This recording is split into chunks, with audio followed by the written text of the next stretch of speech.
happy birthday, happy birthday to you. Happy birthday to you. Happy birthday to you. Happy birthday, happy birthday, happy birthday to you. Happy birthday to you. Happy birthday to you. Happy birthday, happy birthday, happy birthday to you. Happy birthday to you. Happy birthday to you. Happy birthday, happy birthday, happy birthday to you. Mi taharngap Mi nar sinyat bing taharngap bing taharngap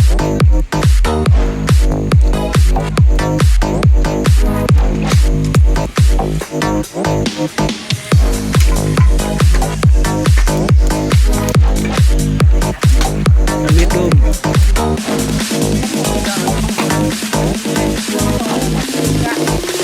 Happy birthday to you. Happy birthday to you. Happy birthday, happy birthday, happy birthday to you. Happy birthday to you. Happy birthday to you. Happy birthday, happy birthday, happy birthday to you.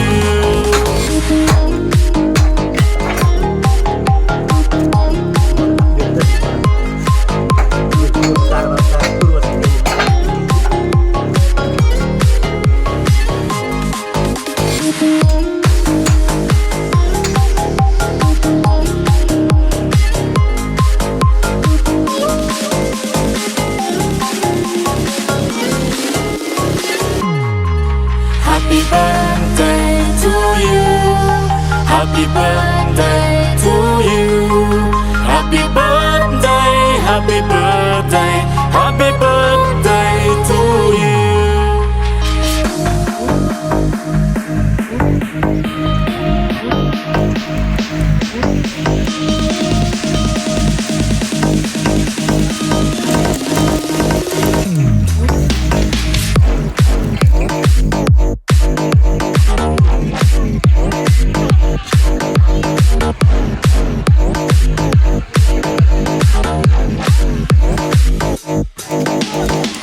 Yan Mi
sinh ra ba đã hiểu được là cả đời phải dành cho con tất cả. Tình yêu thương bao la dù ra những tiếng cười cho con tim ấm áp nơi lòng ngực bà. Mẹ và ba yêu con, tình yêu ấy đơn giản lắm, chỉ cần nắm lấy đôi bàn tay nhỏ bé nguồn sinh yêu mỗi ngày.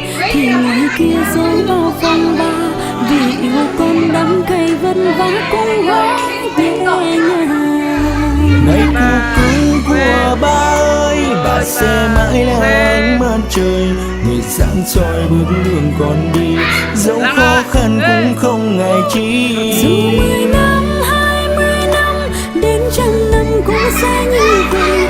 Mẹ và ba sẽ luôn ở đây, mãi yêu con ấm áp thế này.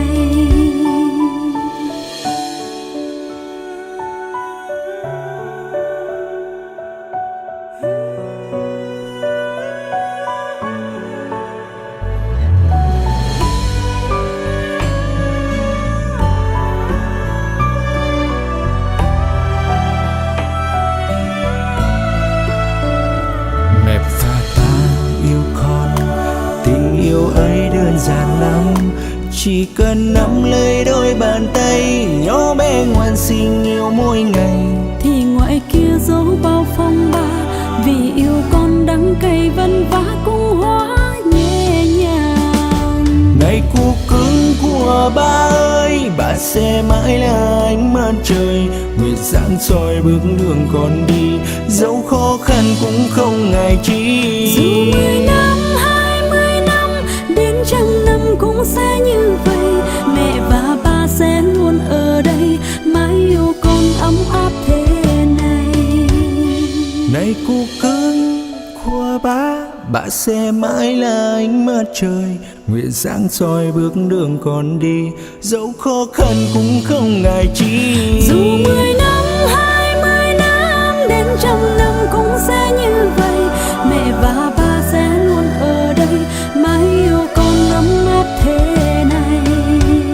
Mẹ và ba sẽ luôn ở đây, mãi yêu con ấm áp thế này.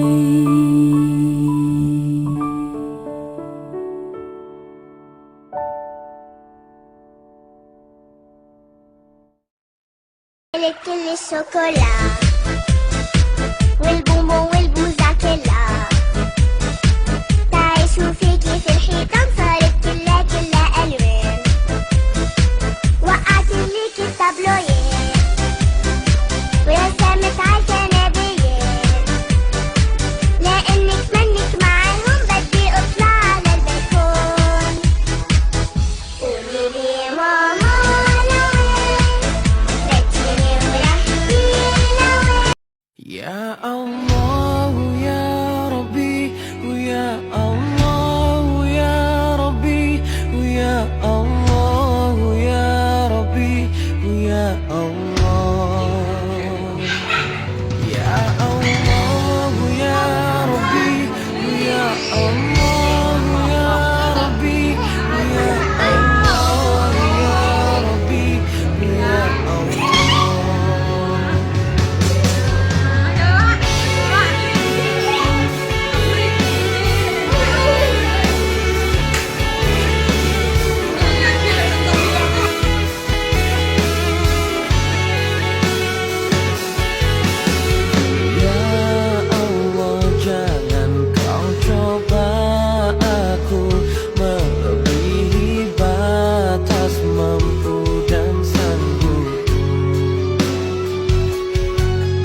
God.